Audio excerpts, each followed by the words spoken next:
ada 24 kawasan industri, setidaknya ada sekitar 2.900 pabrik yang ada di kawasan tersebut, ditambah dengan pabrik-pabrik atau industri-industri ada yang di luar kawasan industri yang ada di Batam.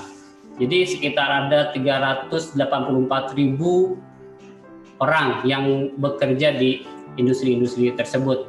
Kita melihat bahwa potensi dosen praktisi yang bisa men-share ilmunya di institusi pendidikan sangat besar.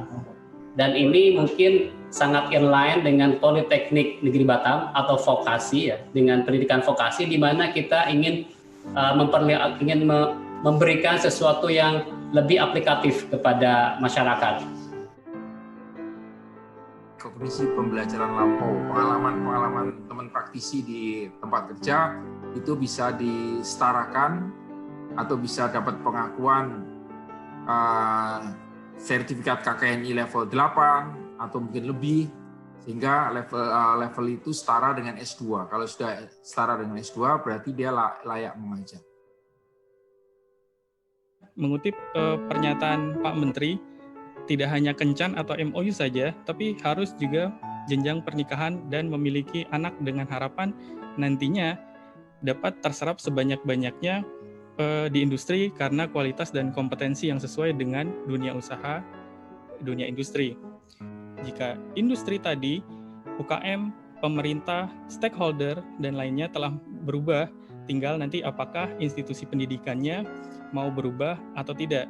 Sehingga harapannya nanti di Poli Batam kita selalu di-encourage untuk lebih terbuka seperti itu. Kita harus memberikan ruang kepada partner kita, kepada industri terlibat dalam aktivitas-aktivitas di dalam kampus kita. Ini sebagai contoh, kita memberikan ruang-ruang agar industri dapat terlibat dalam proses pembelajaran. Misalkan saya ambil contoh di sarjana terapan pada tingkat 2 dan tingkat 3 yang menerapkan teaching industry, diharapkan juga melibatkan, dan kita coba untuk melibatkan industri atau praktisi untuk mengajarkan anak didik kita di kampus, terutama pada bidang yang spesifik atau hal yang praktis. Atau bisa juga pada tahun keempat dilaksanakan magang industri, anak didik kita diajarkan langsung oleh rekan-rekan dosen praktisi di lantai produksi, agar rekan-rekan industri yang terlibat dalam proses PBM tadi memiliki pengakuan atau aspek legalitas, maka dilakukan yang namanya rekognisi pembelajaran lampau atau recognition of prior learning, di mana kalau di sebelah kiri kita lihat RPL untuk student yang outputnya adalah ijazah, di sebelah kanan kita lihat ada RPL untuk dosen di mana outputnya adalah SK penyetaraan. Selanjutnya adalah contoh implementasi dosen praktisi di Poli Batam, diawali dengan kegiatan sosialisasi di mana kita mengundang praktisi, manajer, dan HRD yang dilanjutkan dengan asesmen KKNI level 8 pada 5 bidang yang berbeda, kemudian dilanjutkan dengan pelatihan metodologi pembelajaran yang outputnya nanti pengajuan SK penyetaraan.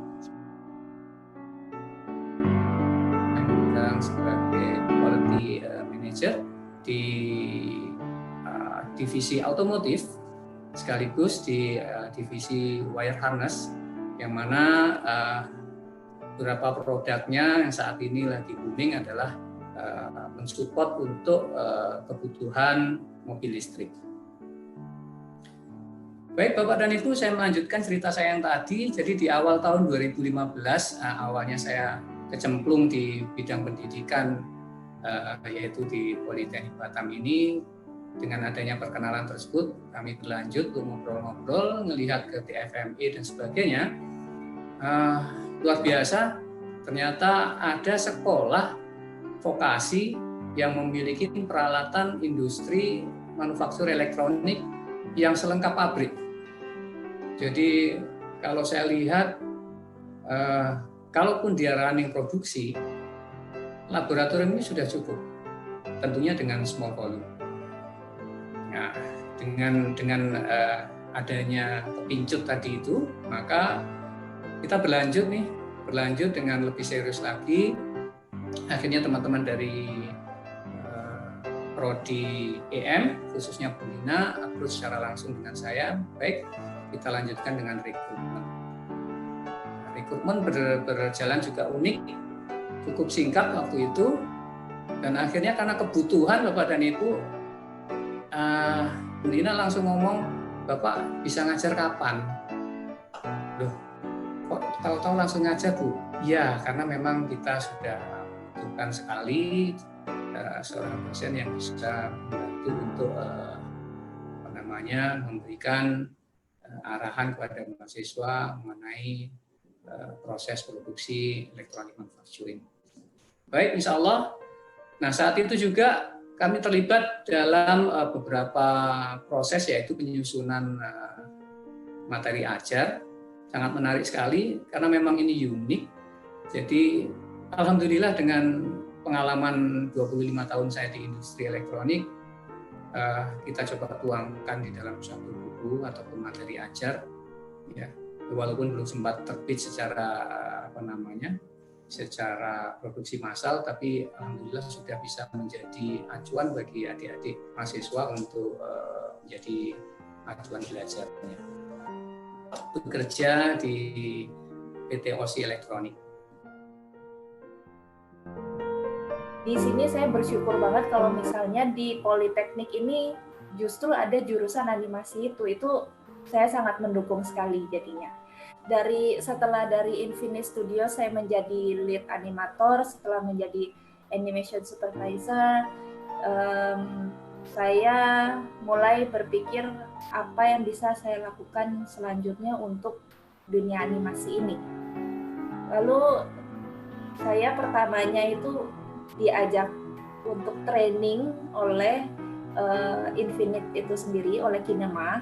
Kamu mau nggak jadi animation supervisor tapi kamu mengajar, jadi kamu membagikan apa yang kamu punya. Lalu saya pikir boleh, karena saya memang pengen bisa membagikan itu lebih ke banyak orang seperti itu.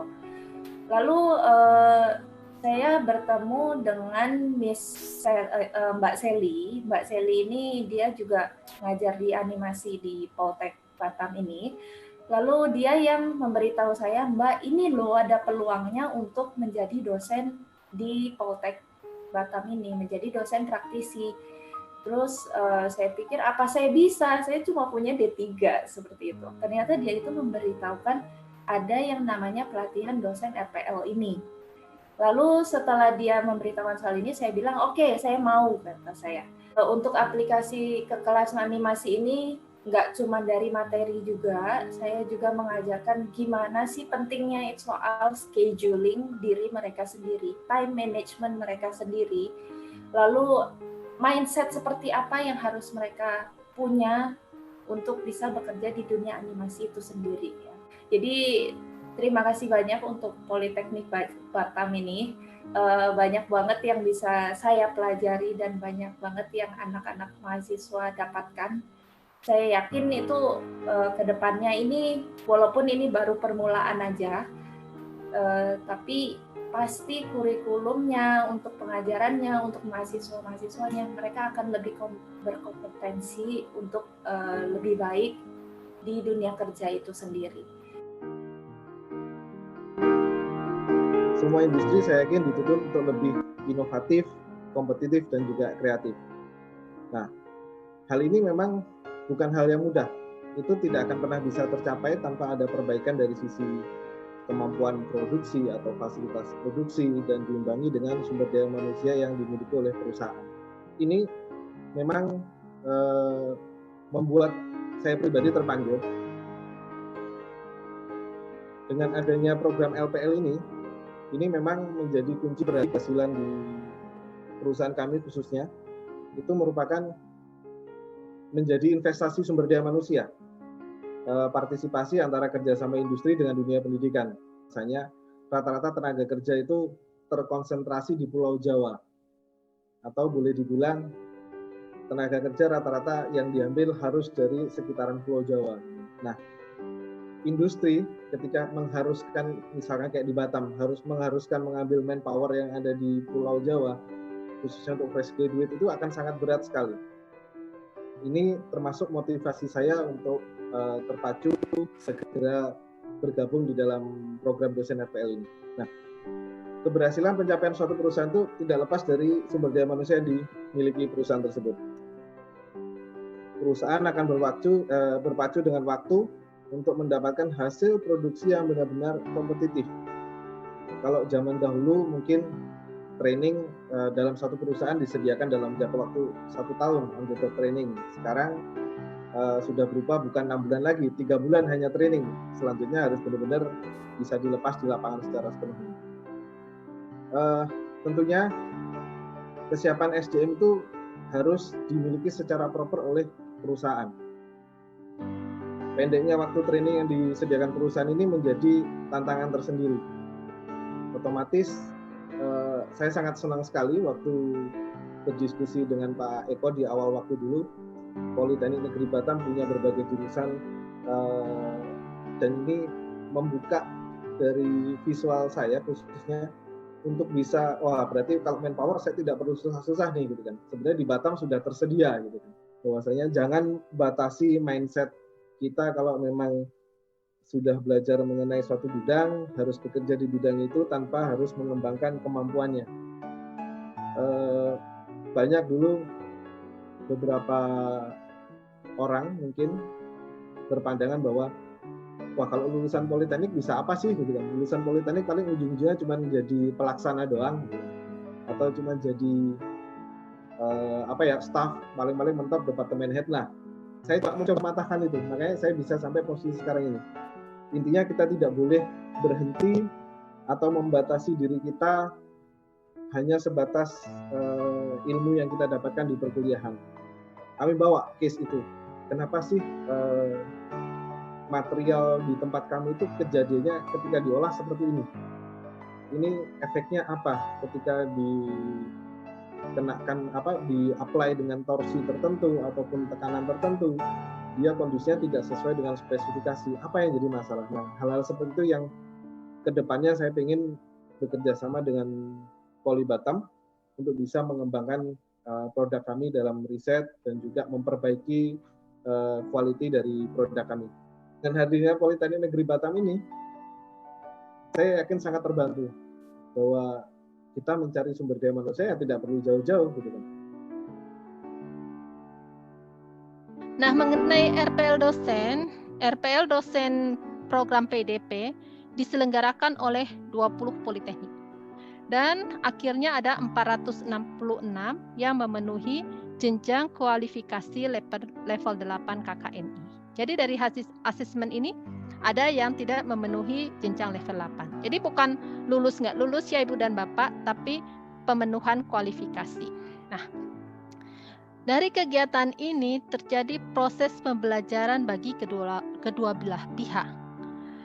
Tadinya saya khawatir bahwa teman-teman yang diminta menjadi penyelenggara, PIC penyelenggara ini akan mengeluh karena kegiatan ini harus dilaksanakan dalam waktu yang sangat sempit. Tapi ternyata mereka pada saat melaporkan itu mereka bahagia. Bahagianya apa?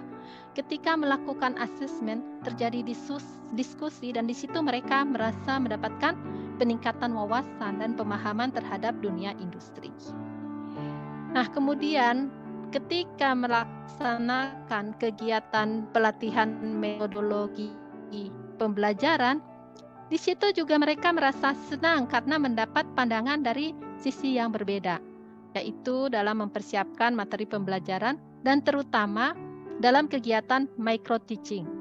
Cara penyampaian dari dosen atau teman-teman yang mengikuti asesmen itu berbeda dengan cara penyampaian dosen-dosen di kampus. Sehingga itu memperkaya juga. Sehingga intinya teman-teman itu senang, bahagia.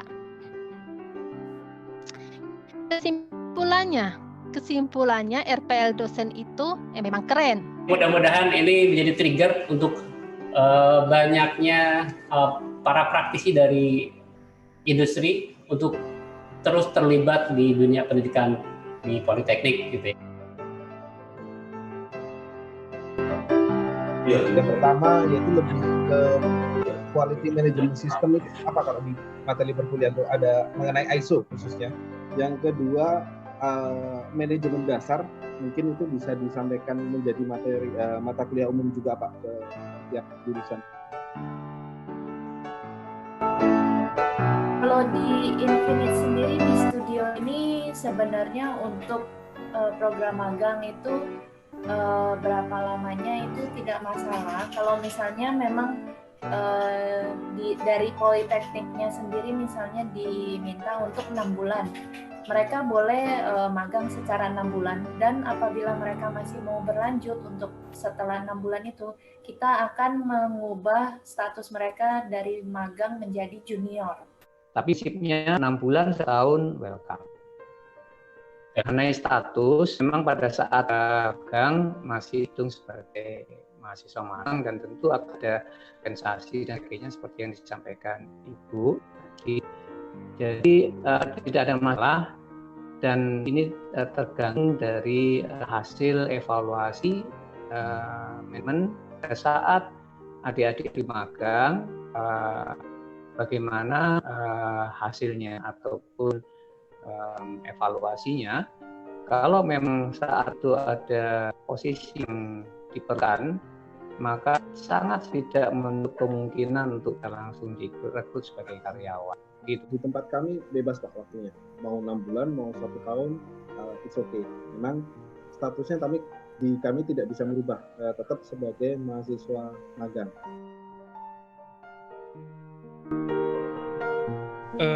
Seyogyanya kita kulon nuwun dulu kepada industri, kira-kira boleh tidak karyawan mereka kita ajak untuk berpartisipasi menjadi dosen praktisi, sehingga pada rangkaian kegiatan RPL maka kita adakan yang namanya sosialisasi, tidak hanya mengundang praktisinya saja, tapi juga manajer bahkan HRD-nya juga turut hadir, sehingga biasanya dari kegiatan sosialisasi tersebut ada respon yang positif dari industri untuk mengizinkan karyawannya untuk berpartisipasi seperti itu.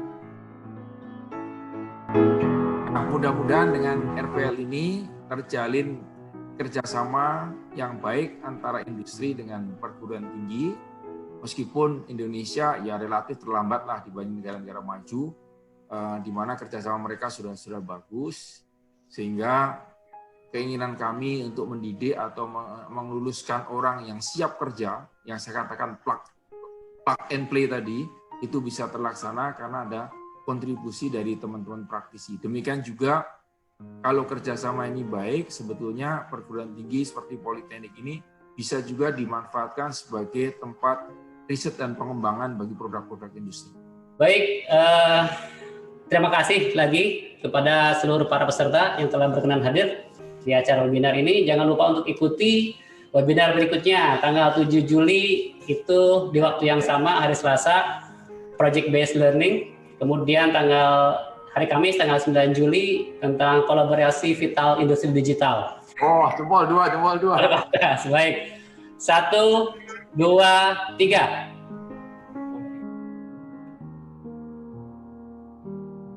Suatu terobosan telah lahir melalui program RPL Dosen Praktisi. Pembelajaran lampau melalui pengalaman industri dapat direkognisi. Proses assessment menjadi pintu masuk mendapatkan kenetaraan level kualifikasi. Tanpa harus menunggu minimum bergelar magister dahulu baru berkontribusi. Dapat langsung terlibat dalam peningkatan kualitas pembelajaran pendidikan vokasi. RPL tidak hanya memberikan kesempatan pada dosen praktisi untuk berbagi, tapi RPL juga membuka jalan dan ruang bagi dosen praktisi turut mengabdi.